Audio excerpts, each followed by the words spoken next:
L'occupation de la ville de Goma au Nord Kivu par les terroristes du M23 et l'armée rwandaise préoccupe au plus haut point l'Angleterre. C'est ce qu'a annoncé le ministre des Affaires étrangères David Lammy ce mercredi 5 février après un entretien téléphonique avec le président Félix Tshisekedi le dimanche dernier. Et le programme des Nations Unies pour le développement face à la situation sécuritaire à l'est de la RDC propose une réponse urgente pour éviter l'aggravation de cette situation.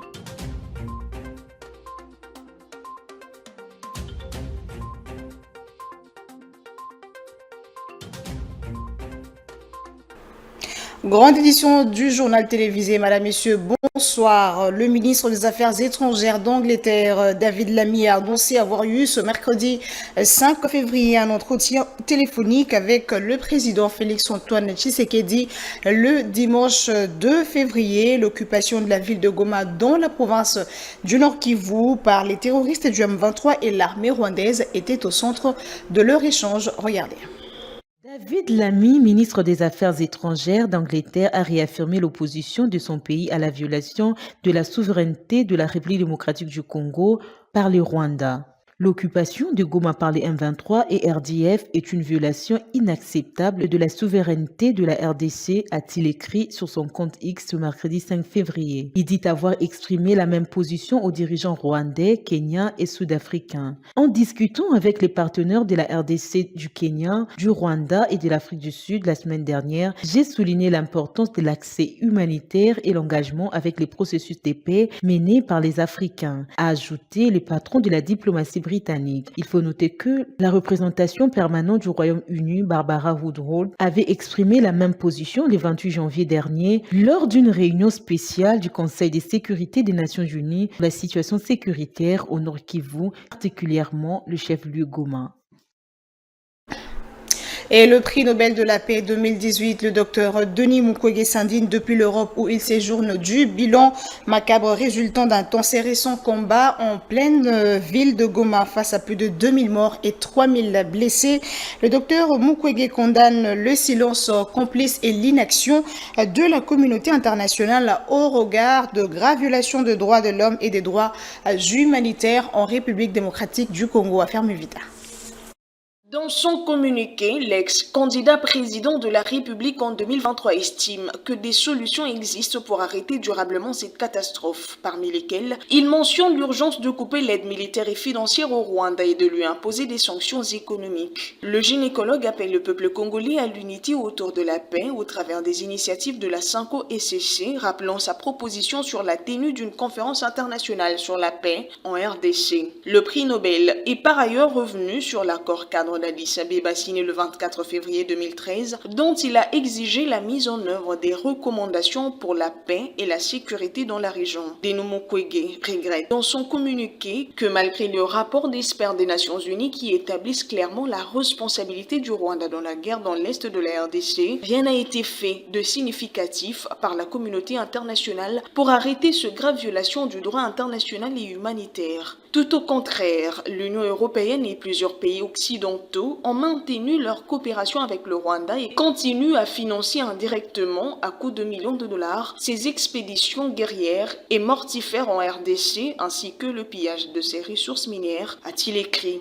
Au docteur Denis Mukwege d'ajouter, depuis de décennies encore ces dernières semaines, je ne cesse d'alerter et de mobiliser l'opinion internationale sur l'urgence d'imposer la paix au Congo et dans la région des Grands Lacs africains, mais en vain. Comparé à l'intervention de l'Occidentaux, dans la guerre de l'Ukraine, celle du Congo est une guerre négligée et le vie congolaise n'ont objectivement pas de valeur suffisante pour mériter une attention, a-t-il conclu. Pour rappel, l'Allemagne a suspendu mardi des discussions prévues avec le Rwanda sur exigeant le retrait des forces rwandaises et de leurs alliés du M23 de l'Est de la RDC. De son côté, le Royaume-Uni avait annoncé dans un communiqué qu'il étudie activement les prochaines étapes aux côtés de ses partenaires internationaux, y compris la possibilité de réexaminer l'ensemble de son soutien au Rwanda. Et face à la détérioration de la situation sécuritaire dans l'Est de la République démocratique du Congo, le programme des Nations Unies pour le développement PNUD en sigle exprime sa préoccupation. Cette organisation internationale appelle donc en outre à une réponse urgente pour éviter l'aggravation de la situation humanitaire et l'effondrement du développement dans la région. Regardez. Dans une déclaration, l'administrateur du PNUD a dénoncé l'intensification des violences, en particulier au Nord Kivu et au Sud Kivu. À en croire le PNUD, cette crise a déjà déplacé des centaines de milliers de personnes, exacerbant la pauvreté, l'insécurité alimentaire et l'instabilité économique. Il ne s'agit pas seulement d'une urgence humanitaire, mais aussi d'une crise du développement qui compromet les avancées vers les objectifs de développement durable. Les violences en cours ont des conséquences désastreuses sur les infrastructures essentielles et les services de base. L'accès à l'éducation et aux soins de santé est gravement perturbé, tandis que l'économie locale subit un coup sévère avec la destruction d'entreprises et de moyens de subsistance, a souligné le PNUD dans sa déclaration. Les femmes et les enfants, particulièrement vulnérables dans ce contexte de conflit, subissent de plein fouet les conséquences de l'instabilité. Face à cette situation de crise aggravante, le PNUD exhorte toutes les parties prenantes à privilégier le dialogue et à respecter le droit international humanitaire. En province, la communauté Walendu Bindi a lancé un message de soutien aux forces de défense et sécurité. C'est le président de la dite communauté qui s'est exprimé le 4 février dernier à Bunia. Regardez. Justin Péqué s'est exprimé sur la nécessité pour tous les Ituriens de s'unir derrière les efforts déployés par l'administration militaire de l'Ituri. Ce soutien est particulièrement crucial dans le contexte actuel où la sécurité et la stabilité de l'Ituri et la partie est de la RDC en général est mise à l'épreuve par des conflits persistants et menaces externes. Notre population doit se mettre derrière l'État congolais, derrière notre armée, parce que c'est l'unique armée. Ne peut pas être notre pays. Notre pays, c'est la République démocratique du Congo. Nous appelons à toute la communauté iturienne qui nous suit à ce moment de se liguer comme un seul homme derrière le gouvernement congolais pour mettre fin à ces ennemis de la République. Parce que nous devons soutenir notre armée, nous devons soutenir notre président de la République pour que la paix soit instaurée dans tout l'est de la République démocratique du Congo.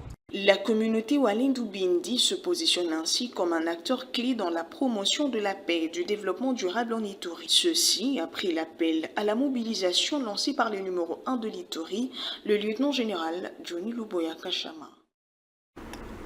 Et on reste en Ituri pour parler des massacres à répétition qui sont signalés dans plusieurs territoires de cette province. Le dernier en date est celui qui a eu lieu le mardi où 9 civils ont été tués. Le coordonnateur de l'organisation non gouvernementale de droits humains basée dans la région alerte sur les attaques répétitives dans la région sous l'œil impuissant des autorités sécuritaires. Suivez.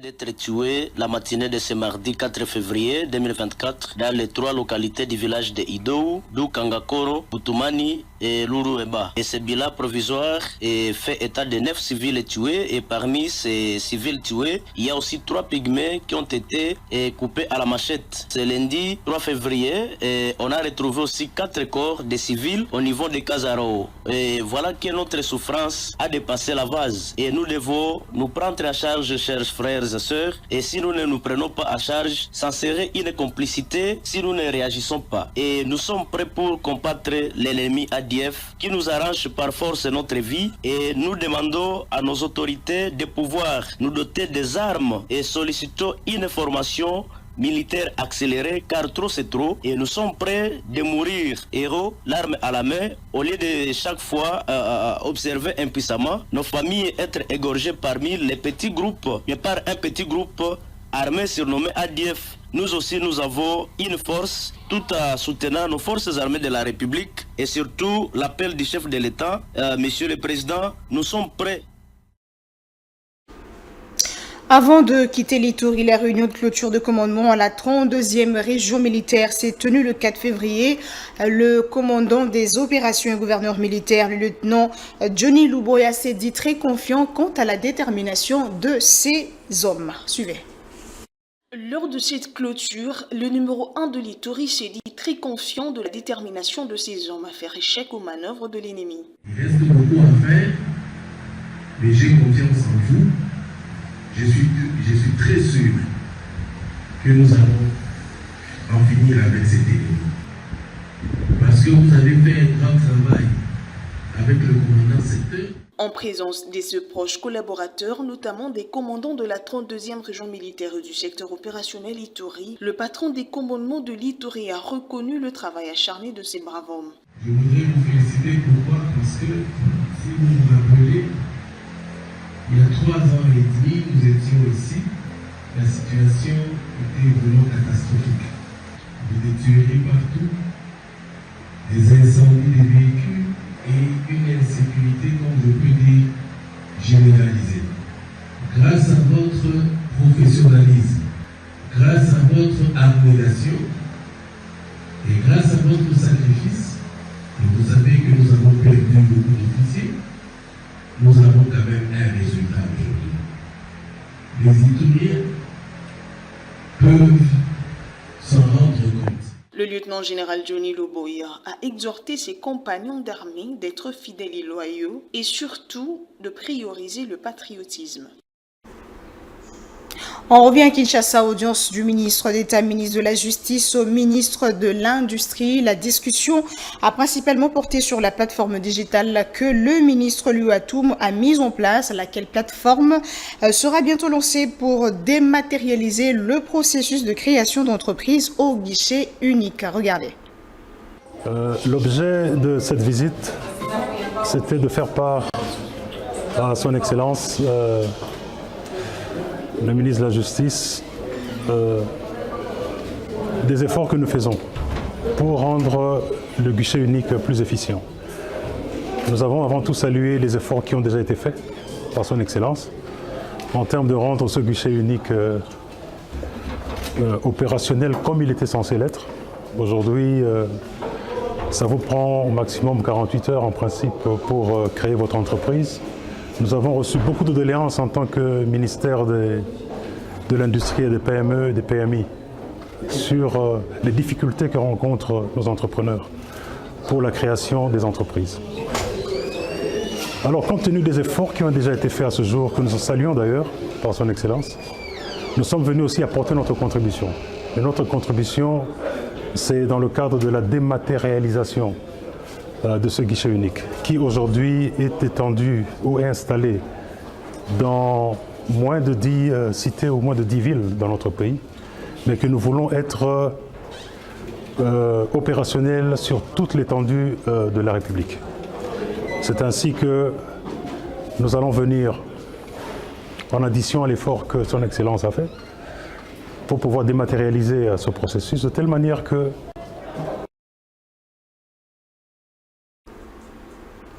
Et puis le ministre d'État, ministre de la Justice et garde de Sceaux a effectué mardi 4 février une visite d'inspection au guichet unique de création d'entreprises en République démocratique du Congo. Satisfait de la qualité du travail, le patron de la justice a félicité l'équipe dirigeante. Rachel Adasaliwala. Lors de sa visite, le ministre de la Justice a salué les avancées remarquables du guichet unique de création d'entreprises en matière de digitalisation pour faciliter la création d'entreprises en RDC. Je suis venu expérimenter moi-même le nouveau système numérisé, digitalisé de création d'entreprises. Comme annoncé, lorsque j'étais encore passé ici, que nous avions reçu instruction du magistrat suprême et son Excellence Monsieur le Président de la République, mais également de la Première ministre, chef du gouvernement, pour relancer le guichet unique des créations d'entreprises. Parce que c'est la porte d'entrée des investisseurs en République démocratique du Congo. Occasion pour le directeur général de présenter le nouveau processus qui permet désormais de fonder une entreprise en 48 heures. Désormais, tout se traite dans le système informatique du guichet unique de création d'entreprise et avec comme conséquence immédiate la réduction très sensible du délai de traitement des dossiers. Aujourd'hui, je suis donc heureux d'annoncer à tout le monde que la création d'entreprises en République démocratique du Congo est devenue plus que facile. Si c'est un établissement, en tout cas celui qui présente au guichet unique des créations d'entreprise son dossier le matin, il peut être sûr que dans l'après-midi, tous les packages, c'est-à-dire tous les documents, peuvent lui être remis, sinon le lendemain. S'il s'agit d'une société, c'est la même chose. Celui qui dépose son dossier aujourd'hui, demain, le lendemain, donc il est en droit de pouvoir récupérer tous les documents, étant donné que tous ces documents-là sont générés par le système du guichet unique et c'est généré presque instantanément. Visiblement satisfait, le ministre de la Justice a félicité l'équipe dirigeante et a annoncé la mise à disposition d'un nouveau cadre de travail pour cette institution publique.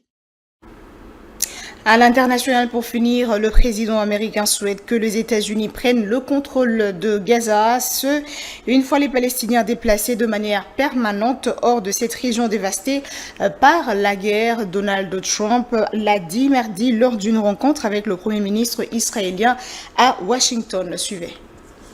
C'est 2 semaines après l'entrée en vigueur du cessez-le-feu entre Israël et le Hamas que le président américain a déclaré son intention de prendre le contrôle de la bande de Gaza afin de la déminer, de l'aplanir et de la reconstruire. Les États-Unis prendront le contrôle de la bande de Gaza et nous ferons un travail remarquable. Nous serons responsables du démantèlement de toutes les bombes non explosées et autres armes sur le site. Nous nivellerons le site et nous débarrasserons des bâtiments détruits. Nous l'aplanirons, nous créerons un développement économique qui fournira un nombre illimité d'emplois et de logements pour les habitants de la région. Le porte-parole du Hamas a qualifié ces déclarations de ridicules et d'absurdes, mettant en garde contre le risque de déstabilisation du Moyen-Orient si les États-Unis intervenaient dans la bande de Gaza. Le président américain a provoqué une vive indignation internationale en suggérant de faire tout simplement le ménage dans la bande de Gaza et de transférer ses habitants vers des zones plus sûres telles que l'Égypte ou la Jordanie. Ces pays ont fermement rejeté cette idée. Cette suggestion ajoute Gaza à la liste croissante des territoires que Donald Trump a exprimé le souhait de contrôler aux côtés du Canada et du canal de Panama. On va prendre le rappel de principaux titres. L'occupation de la ville de Goma au Nord Kivu par les terroristes du M23 et l'armée rwandaise préoccupe au plus haut point l'Angleterre. C'est ce qu'a annoncé le ministre des Affaires étrangères David Lammy ce mercredi 5 février après un entretien téléphonique avec le président Félix Tshisekedi le dimanche dernier. Et le programme des Nations Unies pour le développement face à la situation sécuritaire à l'est de la RDC propose une réponse urgente pour éviter l'aggravation de cette situation.